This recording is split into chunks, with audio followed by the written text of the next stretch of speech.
حضرت عمر فاروق رضی اللہ تعالی عنہ۔ حضرت عمر معمولی شخص نہیں، معمولی آدمی نہیں۔ کچھ لوگ صدیوں کے بعد پیدا ہوتے ہیں اور کچھ لوگ ایسے ہوتے ہیں جو ایک ہی بار پیدا ہوتے ہیں، ان جیسا دوسرا پیدا ہوتا ہی نہیں، دوسرا ان طرح کا پیدا ہوتا ہی۔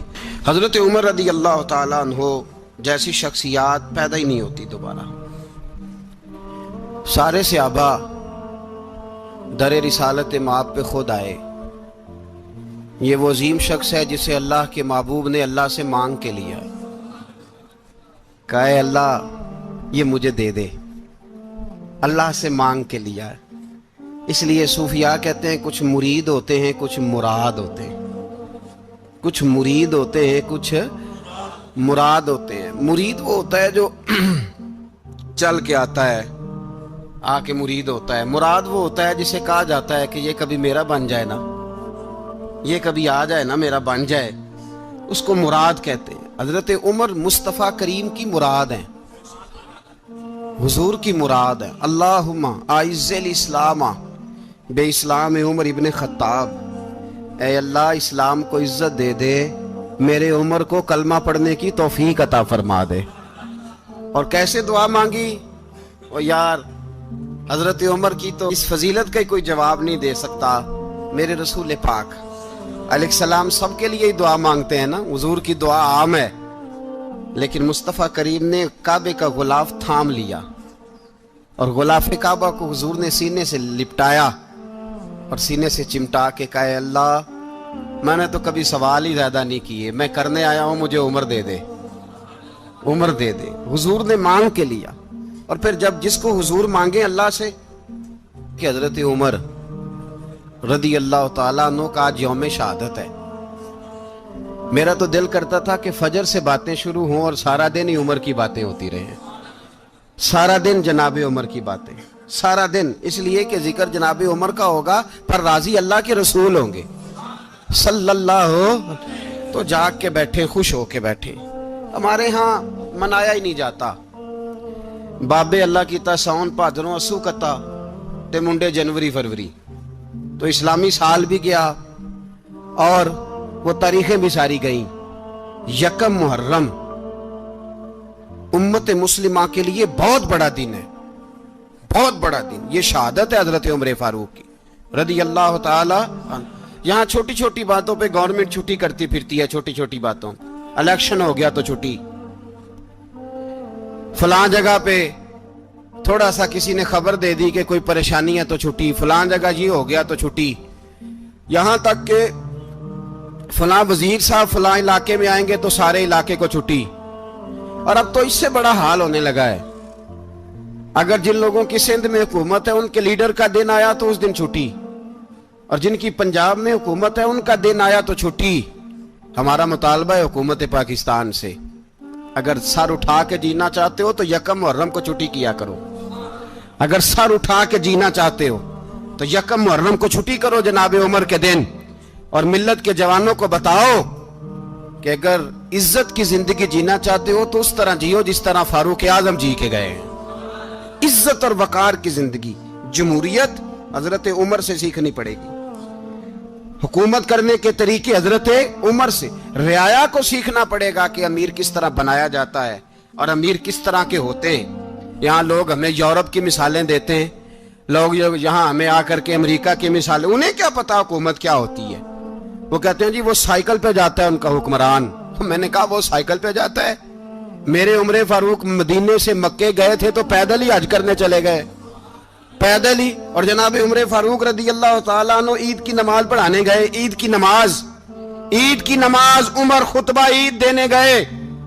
اور اس زمانے میں کون سا غریب ہے جو ننگے پاؤں جاتا ہو؟ کون سا غریب ہے جو مسجد ننگے پاؤں جاتا ہو؟ لوگوں نے تو 3 قسم کی چپلیں رکھی ہوئی ہیں، ایک مسجد جانے کی علیحدہ ہے، گھر پہننے کی علیحدہ ہے، شادی بیاہ پہ جانے کی چپل علیحدہ ہے۔ حضرت عمر فاروق رضی اللہ تعالیٰ عنہ نکلے عید کا خطبہ دینے کے لیے تو بیوی سے کہنے لگے جوتا، اس نے کہا صاحب اتنی دفعہ ٹوٹا ہے اب گانٹھا نہیں جا سکتا، اتنی دفعہ ٹوٹا ہے کہ اب دوبارہ پیمند نہیں لگ سکتے، تو حضرت عمر کہنے لگے چل کوئی حرج نہیں، بغیر جوتے کے ننگے پیر ہی چلتے ہیں، کوئی حرج نہیں۔ تو کہنے لگے لوگ کیا کہیں گے؟ فرمایا چپ کر، لوگ جس دن عمر نے یہ دیکھ لیا نا لوگ اس کے بارے میں کیا کہتے ہیں، اس دن عمر عمر نہیں رہے گا۔ تو کہا پھر آپ کا نظریہ کیا ہے؟ فرمایا میرا نظریہ یہ ہے کہ رب رسول میرے بارے میں کیا کہتے ہیں، لوگوں کا کیا ہے، لوگ کل کسی کے بارے میں کچھ کہتے ہیں اور پرسوں کچھ کہتے ہیں، میرا نظریہ یہ ہے کہ رب رسول میرے بارے میں ننگے پیر عمر جا رہے ہیں۔ کون جی؟ میں بڑا ماڑا۔ اچھا جناب، کیا غربت ہے؟ 10 قسم کے جوڑے لٹکے ہوئے ہیں کمرے میں اور پہننے کی فرصت نہیں، سویرے کیا پہننا ہے، شام کیا پہننا ہے، 15 سوٹ کٹھے استری ہو کے لانڈری والا بھیج رہا ہے، اور تو غریب ہے، تو بہت بڑا غریب ہے۔ اس لیے کہ غربت پیسوں کی وجہ سے نہیں ہوتی، غربت تو دل کی ہوتی ہے۔ تو واقعی بڑا غریب ہے اور تو غریب ہی رہے گا۔ امیر تو عمر فاروق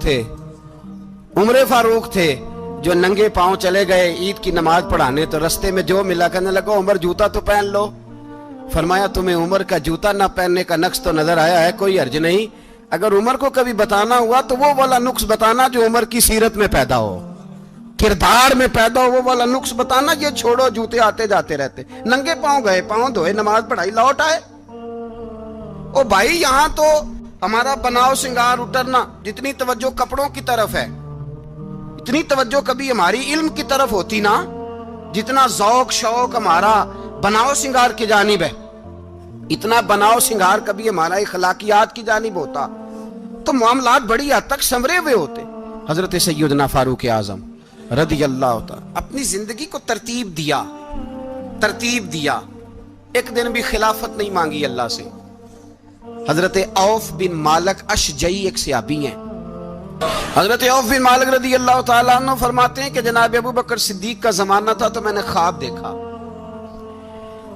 میں نے خواب میں جناب عمر کو دیکھا، اور میں نے دیکھا کہ کوئی کہنے والا کہہ رہا ہے کہ عمر وہ ہے کہ اللہ کے رستے میں کوئی اسے جتنا مرضی برا بھلا کہے یہ پرواہ نہیں کرتا۔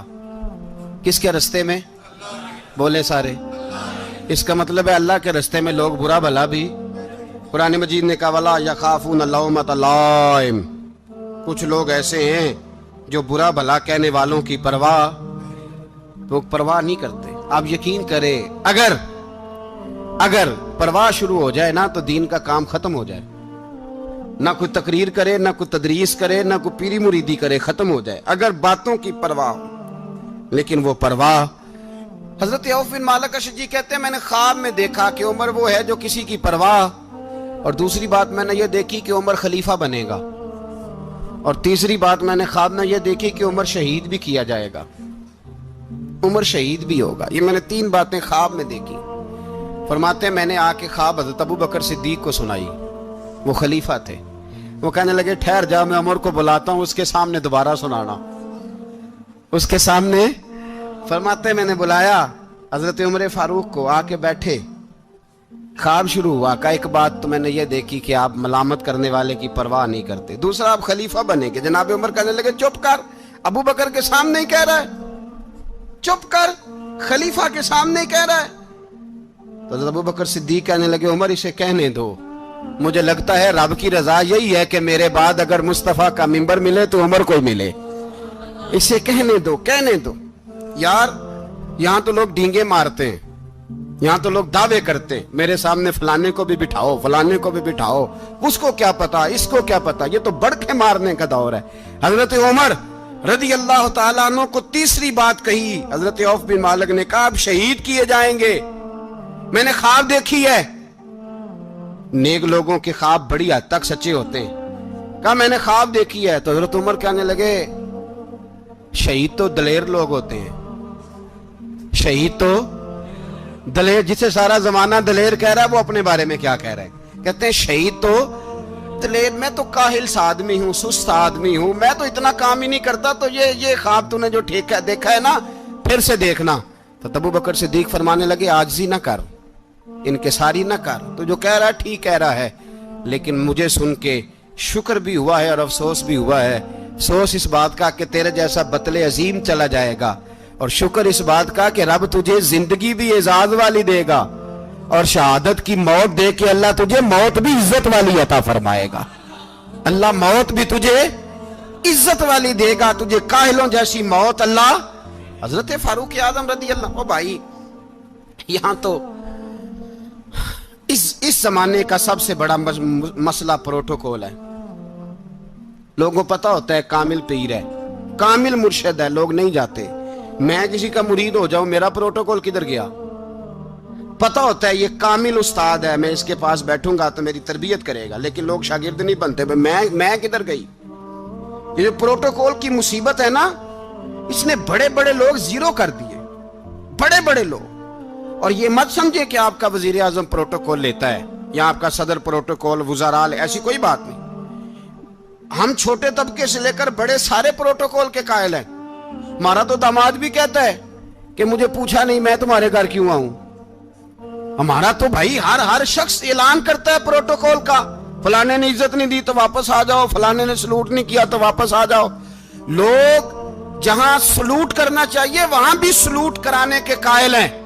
پر حضرت عمر رضی اللہ تعالی, حضرت عمر کی سادگی اور پھر جناب عمر کی عاجزی, جب انسان اپنے اوپر سوار کر لیتا ہے نا, سوار کر لیتا ہے, میں بدکار پرانا خادم, کسے در ملی نٹ ہوئی, تے واصف یار نے نظر جو کی تھی تے واصف ہی. میں اکثر سوچتا ہوں حضور نے جہاں بھی کہا نا, فرمایا میرے بعد نبی ہوتے تو خطاب کے بیٹے عمر ہوتے.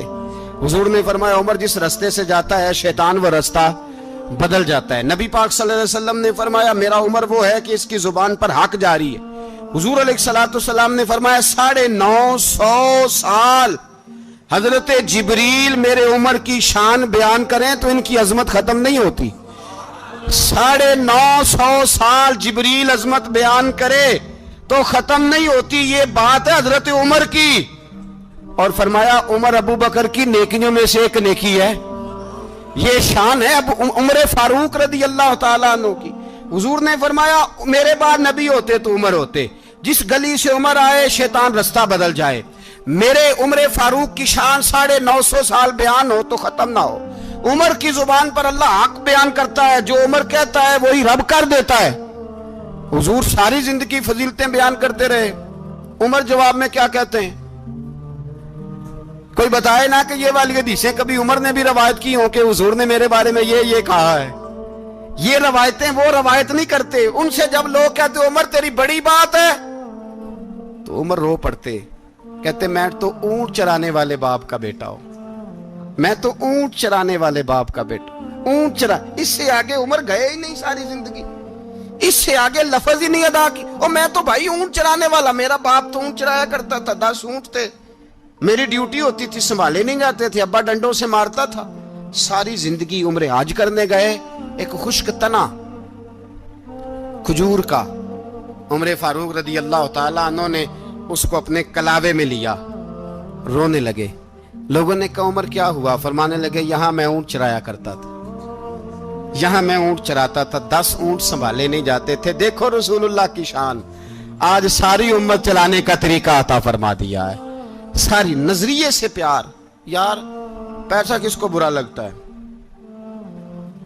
آپ جس آدمی کی 50 کروڑ کی پراپرٹی ہے اس کو پوچھیں سب سے غریب, آپ کو وہی نظر آئے گا. وہ کہے گا میں ٹائٹ ہوں, حالات بڑے. میں کئی باری پوچھے انہوں نے, میں کہتا ترجمہ بھی 10 چھڑوں کی, ہمیں تو سمجھ نہیں آتی. اور ٹائٹ حالات کون سے ہوتے ہیں جی؟ جس آدمی کا کروڑوں میں کاروبار ہے نا, اس کو آپ چھیڑے وہ رونے لگ جائے گا, رونے. تو کئی میں نے ایسے دیکھے ہیں کرائے کا مکان ہے, ان سے پوچھے صاحب کیا حال ہے, تو کہتے ہیں جتنی اللہ نے شان والی زندگی ہمیں عطا کی ہے کسی کو نہیں دی ہوئی. اس کا مطلب ہے خوشی بھی یہی ہے اور غم بھی یہی ہے. اندر سے خوشی ہے, اندر سے ہی. تو نے اگر راضی رہنا ہے تو ادھر سے رہنا ہے, ناراض رہنا ہے تو بس اپنے آپ کو خوش رکھے گا تو ہو جائے گا. سارے صحابہ مل کے آئے, کہنے لگے عمر فاروق سے کہنا ہے نبی پاک کے زمانے میں تو ظاہراً غربت تھی, ابو بکر کے دور میں بھی غربت تھی, اب تو بڑا محال ہے. عمر سے سفارش کرو کہ عمر نیا کرتا پہنا کرے. ملکوں کے سفیر آتے, عمر وہی پھٹی پرانی چادر اوڑھ کے اور وہی کئی جگہ پہ پیوند لگے سوٹ پہن کے سفیروں کے سامنے بیٹھ جاتا ہے. عمر کو مشورہ دو, طے ہو گئی بات. سب نے جب مشورہ دے لیا تو سارے کہنے لگے یہ بتاؤ شیر کی مونچھ کو ہاتھ کون لگائے گا؟ کہنا کس نے ہے؟ بندہ بھی تو ڈھونڈو نا۔ نے کہا جناب میرا یہ خیال ہے کہ مولا علی شیر خدا کہیں گے، کیونکہ جس شخص کی عمر کو سب سے زیادہ حیا کرتے دیکھا وہ شیر خدا مولا علی ہے رضی اللہ تعالی علی کہیں گے، اس لیے کہ جناب علی تو کئی دفعہ جب گفتگو کرتے تھے تو حضرت عمر چپ کر جاتے تھے اور فرماتے تھے علی نہ ہوتا تو میں ہلاک ہو جاتا۔ تو کہا علی سے کہو۔ جناب علی شیر خدا کو بلایا، کس کام کے لیے؟ جی اللہ اکبر۔ یہ ذرا اپنے اس دور پہ اس بات کو ذرا لاکا جناب ان سے کہیں کہ زیادہ نہیں، ایک کرتا نیا پہن لے، سفیر آتے ہیں وزیر آتے ہیں تو ایک کرتا نیا پہن لے۔ حضرت علی کو بلایا، آپ فرمانے لگے کوئی اور بات ہوتی تو میں کہہ دیتا، یہ والی میں نہیں کہہ سکتا، کوئی اور ہوتی تو میں عمر کو کئی دفعہ کہہ دیتا ہوں، جلال میں بھی تو سن، یہ والی میں نہیں کہہ سکتا، میں تمہیں ایک مشورہ دیتا ہوں۔ کہا وہ کیا؟ کہنے لگے سیدہ عائشہ صدیقہ سے کہو، وہ مومنوں کی ماں ہیں، عمر ٹالے گا نہیں۔ اماں جی سے جا کے کہا اماں جی نیا کرتا عمر سے کہیں پہن لیں، وزیر آتے ہیں بڑے بڑے لوگ تو چلو کوئی حرج نہیں۔ اماں جی نے کہا اچھا کوئی بات نہیں میں بلا لیتی ہوں۔ جناب عائشہ نے پیغام بھیجا،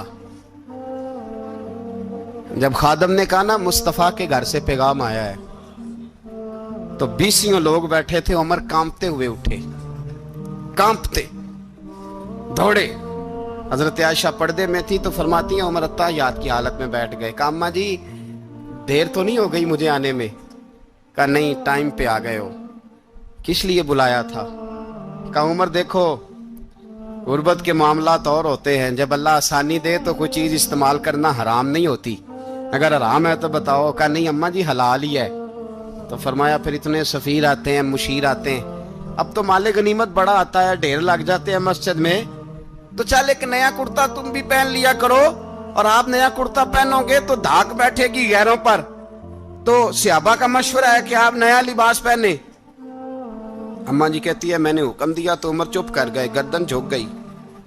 تھوڑی دیر کے بعد سیدنا عمر فاروق نے سر اٹھایا تو داڑھی پہ آنسو گر رہے تھے، رو پڑے، کہنے لگے پاک محبوب کی پاک بیوی جیسے حکم کرتی ہو میں حاضر ہوں، پر مجھے وہ والا لباس پہنانا جو میرے مصطفیٰ نے پسند فرمایا ہے، اگر یہ رنگ رسول پاک کا ہے تو میں حاضر ہوں، اور اگر نبی پاک کا نہیں تو پھر جیسے آپ حکم کریں۔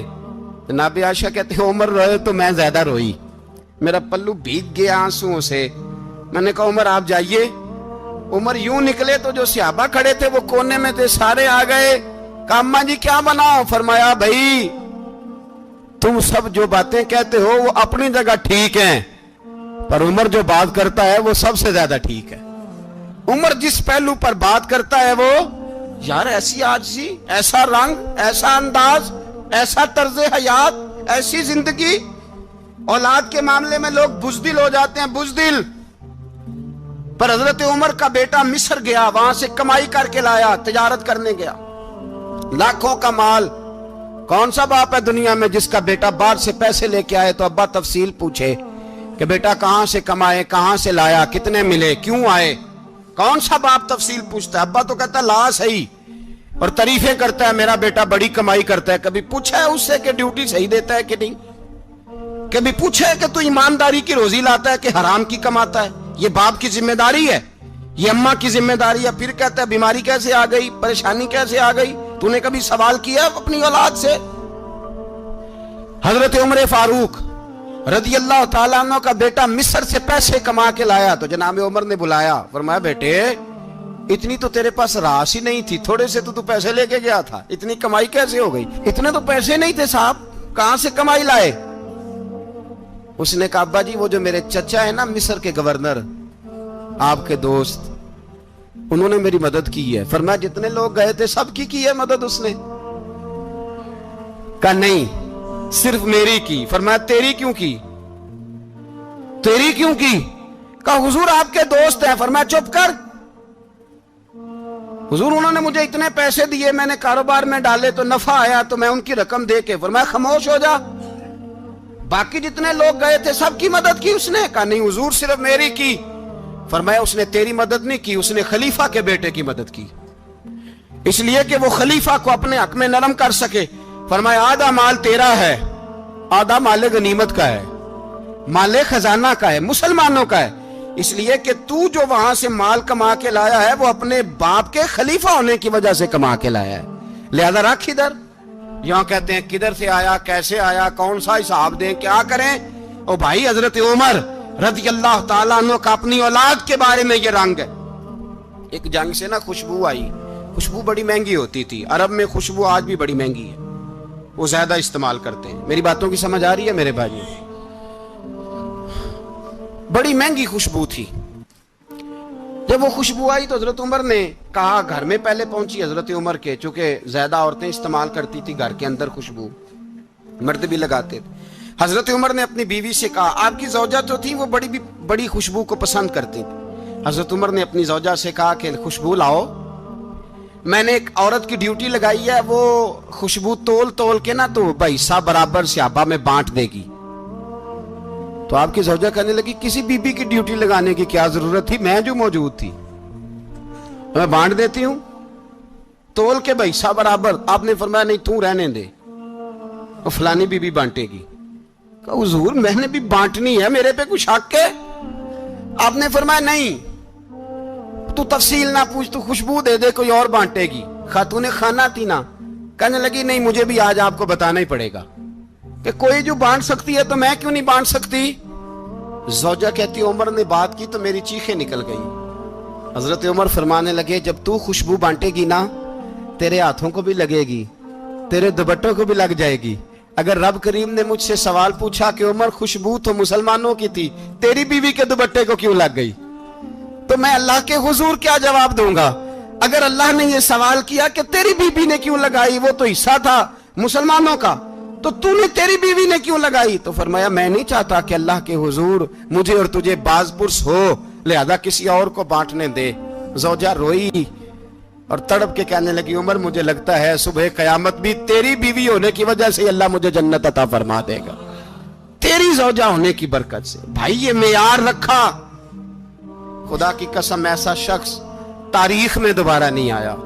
اتنا بڑا آدمی، اتنا بڑا شخص، اتنا بڑا آدمی، اور پھر رنگ یہ ہے کہ عمر 22 لاکھ مربع میل کا حکمران، 22 لاکھ، اور کھجور کے درخت کے نیچے مٹی کا ڈھیلا لے کے سو گئے ہیں، پرواہ کوئی نہیں، کوئی مسئلہ ہی نہیں۔ 2 غلام ساتھ بیٹھے تو ایک روٹی حضرت عمر نے گھر سے منگوائی، تھوڑا سا سرکہ، تو غلام کہنے لگے ہم نے بھی کھانی ہے۔ فرمایا کوئی حرج نہیں، روٹی کو پیٹ بھر کے کھانا ضروری تو نہیں، 3 حصوں میں بانٹ لیتے ہیں۔ ایک آدمی آیا ہوا تھا مصر کا رہنے والا ملنے کے لیے، اس نے پوچھا عمر کدھر ہیں، تو کہا وہ ادھر جاؤ مسجد میں بیٹھے ہوں گے، اور واپس آیا تو کہنے لگا وہاں تو 3 غلام بیٹھے ہیں، ایک روٹی بانٹ کے کھا رہے ہیں، لگتا ہے کئی دنوں سے روٹی نہیں ملی۔ کہا 3 غلام تو کوئی نہیں، وہاں 2 ہی تھے، تیسرے تو امیر المومنین تھے۔ اس نے کہا نہیں نہیں، 3 غلام ہیں، کپڑے بھی ایک طرح کے پہنے ہوئے، بلکہ 2 کے تو پھر صحیح ہیں، تیسرے کے تو زیادہ ماڑے ہیں، کپڑے بھی ایک طرح کے، کھانا پینا بھی ایک طرح کا، اور ان کا نشست برخاست بھی ایک طرح کی ہے، لہذا کوئی فرق نہیں۔ حضرت ابو ہریرہ کہتے ہیں میں لے کے آیا، اور جناب عمر کو جب میں نے کچی زمین میں تامت سمیٹ بیٹھے دیکھا تو میں رو پڑا۔ میں نے اس مصر سے آنے والے کو کہا تو اس کے جلوے دیکھ، اگر اس کی ذات میں اتنا حسن ہے تو محمد عربی کا مقام کیا ہوگا؟ یہ مقام غور ہے، مقام غور۔ 10 محرم کو لوگ دیگے پکائیں گے نا، نہیں پکانی ہے؟ کوئی بول دے نہیں، ہاں نہ نہیں کر دے، پروگرام بدلیا تو نہیں دی عید کی کہ وہی کام شروع ہویا ہے لاسٹ ایٹ ہونے والا، کیوں جی؟ پکنی ہے نا دیکھیں 10 محرم کو انشاءاللہ تعالی، ہم بھی پکائیں گے انشاءاللہ، یہاں بھی پروگرام ہوگا۔ تو 10 محرم کو جو دیگ پکنی ہے تو ایسا نہیں ہو سکتا کہ 1 محرم کو حضرت عمر کے نام کی بھی کوئی پک جائے۔ اگر امام حسن حسین کے نام کی دیگیں پکے تو جو امام حسن حسین سے پیار کرنے والے ہیں، جو امام حسن حسین سے، ہم لوگوں نے بھی عجیب رٹا اپنایا ہے نا، ہم لوگ بات کا ایک پہلو دیکھتے ہیں دوسرا نہیں دیکھتے۔ حضرت امام حسن اور حسین کو بھی نبی پاک نے شہید کہا، اور جناب عمر کو بھی رسول اللہ نے خود شہید فرمایا، فرمایا شہید ہے، خود فرمایا اپنی زبان سے کہ یہ شہید ہے، خود میرا عمر شہید ہے۔ تو ان کے نام کی دیگ نہیں پکنی چاہیے؟ اس طرف نہیں ہماری توجہ ہونی چاہیے؟ اور اہل بیت نبوت، یہ بات میں پہلے بھی کرتا ہوں، آج پھر کرنا ضروری سمجھتا ہوں، اہل بیت کا پیار سن لو کان کھول کے، اہل بیت کا پیار اگر ہمیں کسی نے سکھایا ہے تو سیدنا عمر فاروق نے سکھایا ہے۔ اہل بیت نبوت کی محبت اگر کسی نے سکھائی ہے تو کس نے سکھائی ہے؟ بول کے بتائیے۔ حضرت عمر نے، اہل بیت کا پیار ہمیں حضرت عمر نے بول کر کے سکھایا ہے۔ بھائی یاد رکھیں، کسی کی طاقت نہیں تھی دم مارنے کی حضرت عمر کے سامنے، طاقت ہی نہیں تھی، کیسر و کسرا کانپ جاتے تھے، جرأت ہی نہیں کرتے تھے حضرت۔ اور ہمارے تو تعلقات بڑے ہیں نا غیروں سے۔ حضرت ابو موسیٰ اشعری رضی اللہ تعالیٰ عنہ فرماتے ہیں میرا منشی سائی تھا، وہ کاتب کہتے تھے وہ لوگ، میرا حساب کتاب عیسائی تھا۔ تو فرماتے ہیں ایک دن میں نے وہ سارا حساب کتاب لین دین کے حضرت عمر کو دکھائے تو فرمانے لگے جس نے لکھے ہیں اس کو بلاؤ۔ کہنے لگے حضور مسجد نہیں آ سکتا۔ کیوں نہیں آ سکتا؟ کہنے لگے وہ عیسائی ہے۔ کہتے ہیں حضرت عمر جلال میں آ گئے۔ آپ فرمانے لگے جنہیں رب دور کرتا ہے تم کیوں قریب کرتے ہو؟ جنہیں اللہ دور کرتا ہے۔ فرمایا تم غیروں کو اگر عہدے دو گے تو اپنوں کا کیا بنے گا؟ اگر تم غیروں کو عہدے دو گے تو اپنوں کا۔ یہ سوچ ہے جو آج برما کے مسلمانوں کے لیے بھی ضروری ہے۔ کہا اگر تم غیروں کو عہدے دو گے تو اپنوں کا۔ ہم نے غیروں کو عہدے دیے تو دیکھا نا اپنے کس طرح کاٹے جا رہے ہیں۔ غیروں کو جو عہدے دے دیے، یرانے سارے غیروں سے روز دعویٰ ہوتا ہے چین ہمارا سجن ہے، چین ہمارا دوست ہے۔ او بھائی دوست ہے تو اس سے کہو نا کہ برما تو تمہاری ایک چھوٹی سی ریاست ہے، چین کے بغیر تو وہ سانس بھی نہیں لے سکتا۔ اس کو کہو نا اس حکومت پہ دباؤ ڈالے۔ لیکن ہم لوگوں نے غیروں کو عہدے دیے تو اپنے پس گئے۔ حضرت عمر کہتے تھے ذمی کا ہم ادب کریں گے، ذمی کافر کا ہم، ایسا کافر جو مسلمان ریاست کو قبول کرے، بدامنی نہ پھیلائے۔ ایک آدمی کو آپ نے دیکھا آنکھوں سے نابینا ہے اور بھیک مانگ رہا ہے، تو حضرت عمر کو نظر آ گیا۔ فرمایا کون ہو؟ اس نے کہا میں یہودی ہوں۔ فرمایا بھیک کیوں مانگتے ہو؟ کہا جب تک تندرست تھا مسلمانوں کو جزیہ دیتا تھا، بوڑھا ہو گیا ہوں کیا کروں؟ حضرت عمر نے گھوڑے کی پشت پہ بٹھایا، کافر کو گھوڑے کی پشت پہ بٹھایا اور بٹھا کے مدینے لائے۔ حضرت علی شیر خدا وزیر خزانہ تھے۔ فرمایا علی اس کا وظیفہ جاری کرو۔ کہا یہ کون ہے؟ فرمایا یہ یہودی ہے لیکن یہ ہمیں جزیہ دیتا رہا، بوڑھا ہو گیا بیچارہ، بھیک مانگنے پہ مجبور ہے، ہماری حکومت کے اندر رہتا ہے، اس کا پورا وظیفہ جتنا خرچہ اتنا وظیفہ لگاؤ۔ حضرت علی کہتے ہیں میں وظیفہ لگا رہا تھا اور وہ میرے نبی کا کلمہ پڑھ رہا تھا، وہ رسول اللہ کا کلمہ پڑھ رہا تھا۔ یہ مزاج، یہ نہیں کہ کافر۔ حضرت عمر نے گورنروں کو خط لکھے تھے کہ زبردستی کسی کو مسلمان نہیں کرنا، جہاں ان کی عبادت گاہیں بنی ہو گرانی نہیں، کوئی مندر کوئی گرجا ضائع نہیں کرنا۔ اسلام سب کو جینے کا موقع دیتا ہے، پر بے ایمانو ظالمو بدذاتو تمہیں یہ کہتا ہے کہ ہم تمہیں جینے کا موقع دیتے، تم بھی مسلمانوں کو جینے کا موقع دو۔ یہ جہاں بستے ہیں جہاں رہتے ہیں انہیں وہاں جینے کا موقع دو، انہیں بھی اللہ اکبر کہنے کا موقع دو، انہیں بھی قرآن پڑھنے کا موقع دو، انہیں بھی رسول اللہ پر درود پڑھنے کا موقع دو۔ ہمارے ملک میں عیسائی اپنی مرضی سے کھلے عام تبلیغ کرتے ہیں، یہاں تو چینل چلائے ہیں عیسائیوں نے۔ کسی مذہبی جماعت نے کبھی جلوس نکالا ہے کہ عیسائیوں کا چینل بند کرو؟ بولے نکلا ہے کہ نہیں نکلا؟ کتنے ظلم کی بات ہے۔ ہم جب غیر کو اتنا تحفظ دیتے ہیں، ہم نے دیکھا ہے، مجھے بیسیوں لوگوں نے عید پہ ٹیلی فون کیے کہ عیسائیوں کو قربانی کا گوشت دے لیں، مجبور ہیں جی، دروازے پہ آ گئے ہیں، ہمارے کام کاج کرتے ہیں۔ بیسیوں لوگ، عام آدمی کے دل میں ان کا اتنا جذبہ ہے، وہ مسائل کا بیان کرنا ایک علیحدہ بات، لیکن ہمارے دل کافر کے حق میں بھی نرم ہو جاتے۔ تم کس قدر زیادہ بے ایمان ہو اور کفر کس قدر زیادہ ذلیل ہو گیا ہے کہ مسلمان کے حق میں نرم ہوتا ہی نہیں۔ اور اس سے بڑے ذلیل وہ ہیں جو ان ذلیلوں کے سپورٹر ہیں، وہ کسی عرب ملک کے حکمران ہو یا کسی اور جگہ کے، وہ بڑے ذلیل ہیں جو ان ذلیلوں کے سپورٹر ہیں، جو برما کی بچیوں کے قتل پر اپنی حکومتیں چمکا رہے ہیں، انہیں شرم نہیں آتی۔ اس قدر مسلمان تڑپا ہے لیکن ان بے غیرتوں کو ذرا ہوش نہیں آئی، اور یہ ان کے کماش، ان کے دلال جو ہر جگہ ان کی سپورٹ کر کے اپنی حکومتیں قائم کرتے ہیں، بے ایمانوں کو پتہ نہیں کہ کب ان پر اللہ کا عذاب اترے گا اور کس طرح ان کے پرخشے اڑیں گے۔ تمہیں اپنی ذلت اور رسوائی نظر نہیں آ رہی کہ زمین کس طرح تمہارے لیے تنگ ہو گئی ہے؟ اس سے زیادہ اور تمہاری رسوائی کیا ہوگی؟ ڈرو اللہ سے، اور یہ تو دنیا کا عذاب ہے. ان بطش ربک لشدید، میرا رب کہتا ہے قیامت تو قائم ہونے دے. جتنا سخت تیرے رب کی پکڑ ہے اتنی کسی دوسرے کی ہو سکتی، یاد رکھیں. اور تھوڑا احتیاط کریں ہم سب لوگ بھی، جو ہم لوگ آدھی زبان بول کے بھی ان کی سپورٹ کرتے. اب شرم آنی چاہیے ہمیں ان حکومتوں کی سپورٹ کرتے جو مسلمانوں کی لاشوں کے اوپر حکومتیں قائم کرتے ہیں. شرم آنی چاہیے. بہرحال بات دور نکل جائے گی اور میں اپنے مضمون پہ رہتا ہوں. اہل بیت کا پیار اگر سکھایا ہے تو جناب عمر نے سکھایا ہے رضی اللہ تعالی عنہ. امام حسن ملنے، آپ یقین کریں میں جب اس واقعہ کو پڑھتا ہوں تو میرا دل جھوم جاتا ہے. میں کہتا ہوں یار ڈاڈا ہونا اپنی جگہ پہ، عشق ہونا اپنی جگہ پہ، انسان کا باوقار ہونا اپنی جگہ. جہاں کھڑے ہونا تھا وہاں یہ کھڑے ہوتے تھے، اور جہاں جھکنا تھا وہاں یہ ان لوگوں میں اقبال نے کہا تھا تیری نگاہ ناز سے دونوں مراد پا گئے. عقلِ غیاب و جستجو، عشق حضور و اضطراب. جہاں اگر آیا ہے سامنے کیسر و کسرا تو عمر جیسا دلیر کوئی نہیں. اگر سامنے آیا ایران کا بادشاہ تو عمر جیسا تگڑا کوئی نہیں. اگر آیا ہے سامنے غسان کا بادشاہ تو عمر جیسا عادل کوئی نہیں.